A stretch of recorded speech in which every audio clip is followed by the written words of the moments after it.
Okay, we're now going to have a quick look at gastric emptying. This is basically just how fast fluids are emptied from the stomach to be absorbed in the small intestine. There are a few factors that influence gastric emptying.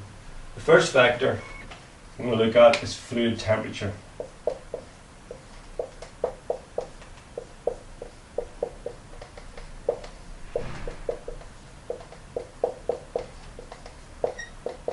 Okay, fluid temperature wise, we're after a cold fluid. These have been seen to be emptied from the stomach much faster than say fluids of body temperature.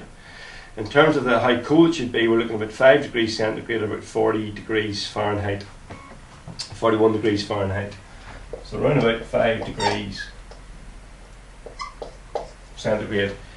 In terms of how cold is 5 degrees, your fridge in the house is probably about 4 to 5 degrees or so. So basically, put the fluid in the fridge, take it out, leave it sitting for a few minutes, and that's probably the right sort of temperature for maximising gastric emptying in terms of temperature, fluid temperature. The second thing that's going to influence it then is fluid volume.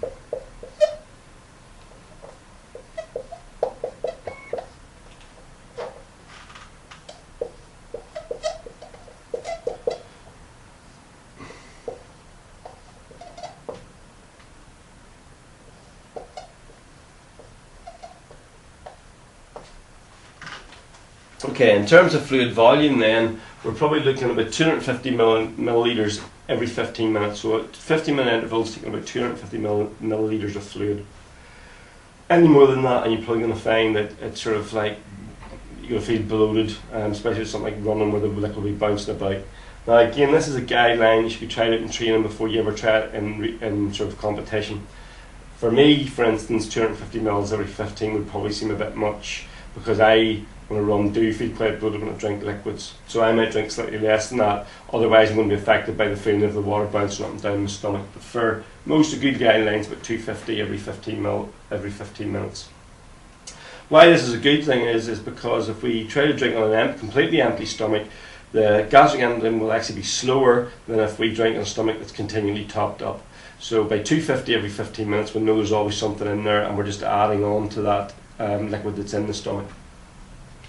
The last factor is fluid osmolarity.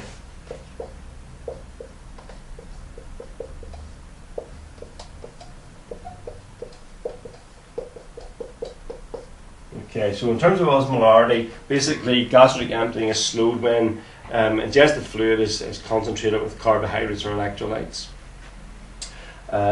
For instance, like a 40% sugar solution would cut down gastric emptying, or would be 1/5 of the gastric emptying rate of water alone. Now 40% would be quite high. Coke is about 10.9%, so nearly 4 times the amount of Coke in terms of concentration. But it still shows that the more stuff there is in the drink, the slower then it will be absorbed. So it has to be a balance between the absorption of fluid and the need for carbohydrate when it comes to gastric emptying.